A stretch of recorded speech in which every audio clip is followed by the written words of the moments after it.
rolling, as if she is trying to slide it right back to see and understand what is obstructing her so that she can find a way to free herself. But that will only arrive in a different form when a human intervenes.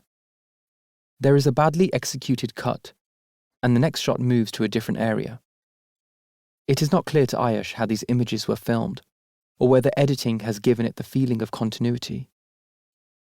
There cannot be any unity of location, he thinks, but there is no disputing the verite feel, the jerkiness, the sudden blurs, the momentary impression of someone running with the camera lens pointing at a speeded-up succession of random, unidentifiable out-of-focus objects.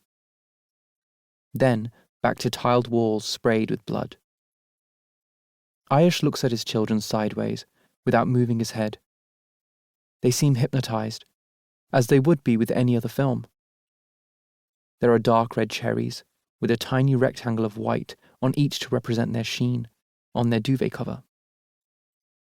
The night light on the bookshelf opposite the bed has heated up enough to turn the pinwheel inside the shade in a steady, fast rotation. The images are of seashells, seahorses, starfish, stripy fish, coral, all in pretty colours against a blue background. Ayush forces himself to turn his eyes back to the computer screen. The tiled walls have gone. This seems like a small room in a warehouse, almost a cubicle. The walls are red. No, they are not. Only on close observation do they turn out to be a dirty yellowed white. The splatter and drip of blood looks as if a gleeful cartoonist has been at his merry, unrestrained work. The threshold, raised by an inch or so above floor level, is so caked with layers of old solidified blood and fresh new infusion that it looks like a large wedge of fudgy chocolate cake.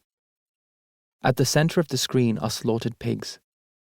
Again, they look as if a painter, on a whim, has chosen to depict them as red instead of the usual flesh-toned animals. The camera catches the bristles of their coat already stiffening with the drying blood. It's a contained sea of densely packed red cushions and pillows. Then the camera moves. No, it's not the camera that moves. It's a pig. It stands up in the stew of bodies. Somehow, they have missed him. He has been showered so thoroughly with his companion's blood that it is difficult to make out his tiny eyes of contrasting colour. The chocolate cake threshold is inches from his maroon snout. But there is no attempt to escape. No looking around at the scene that embeds him. No sniffing.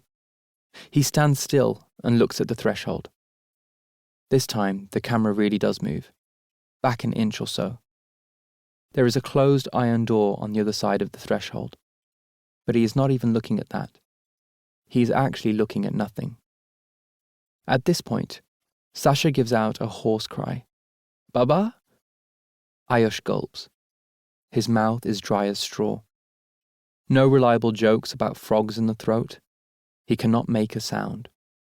He cannot even turn to look at the children or hold their hands. He feels Marsha shudder before he hears the beginnings of her sobs. She buries her head further into his neck and weeps wordlessly. As with all things involving these twins, Sasha joins her a split second later.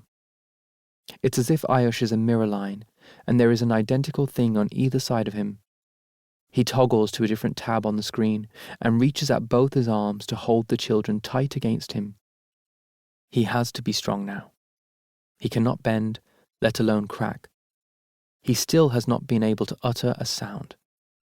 On the kill counter tab, his eyes are light on the number for sheep that he had noted before bedtime. It has gone up from 408 to 13,056 in the last 20 minutes. He does some quick mental arithmetic to distract himself from the distraught children. 13,056 minus 408 equals 12,648. The whooshing silence that is the constant murderous private soundtrack to his life surges now, so that he has to raise his voice to hear the comforting, meaningless words come out of his mouth. There, shush, shush, and release him. He lets the sobbing run its course, reassuring them that they need never watch it again. The nightlight keeps its repetitive show going.